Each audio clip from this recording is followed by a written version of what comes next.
ইউনূসের নেতৃত্বে ঐকমত্য কমিশন গঠন, কার্যক্রম শুরু ৫ ফেব্রুয়ারি। অন্তর্বর্তী সরকারের প্রধান উপদেষ্টা মুহাম্মদ ইউনূসের নেতৃত্বে জাতীয় ঐকমত্য কমিশন গঠন করা হয়েছে।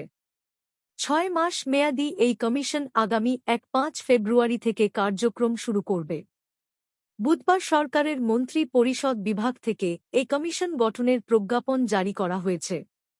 কমিশনের সহসভাপতি করা হয়েছে সংবিধান সংস্কার কমিশনের প্রধান অধ্যাপক আলী রিয়াজ। অন্য সদস্যরা হচ্ছেন জনপ্রশাসন সংস্কার কমিশনের প্রধান আব্দুল মুঈদ চৌধুরী, পুলিশ সংস্কার কমিশনের প্রধান সফর রাজ হোসেন, নির্বাচন ব্যবস্থা সংস্কার কমিশন প্রধান বদিউল আলম মজুমদার, বিচার বিভাগ সংস্কার কমিশনের সদস্য বিচারপতি এমদাদুল হক এবং দুর্নীতি দমন সংস্কার কমিশন প্রধান ইফতেখারুজ্জামান।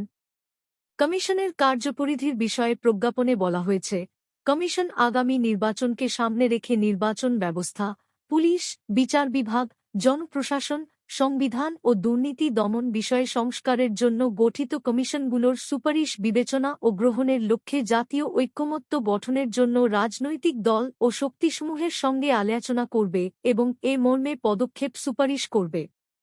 কমিশনের মেয়াদ হবে কার্যক্রম শুরুর তারিখ থেকে ৬ মাস।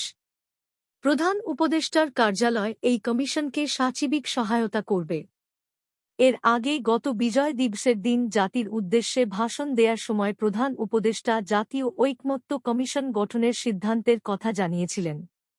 তিনি বলেছিলেন, নতুন এই কমিশনের প্রথম কাজ হবে নির্বাচন অনুষ্ঠানের জন্য যেসব সিদ্ধান্ত জরুরি সেসব বিষয়ে তাড়াতাড়ি ঐকমত্য সৃষ্টি করা এবং সবার সঙ্গে আলোচনা করে কোন সময় নির্বাচন অনুষ্ঠান করা যায় সে ব্যাপারে পরামর্শ চূড়ান্ত করা। কমিশন রাজনৈতিক দলসহ সব পক্ষের সঙ্গে মতবিনিময় করে যেসব বিষয়ে ঐকমত্য স্থাপন হবে সেগুলো চিহ্নিত করার পাশাপাশি তা বাস্তবায়নের জন্য সুপারিশ করবে।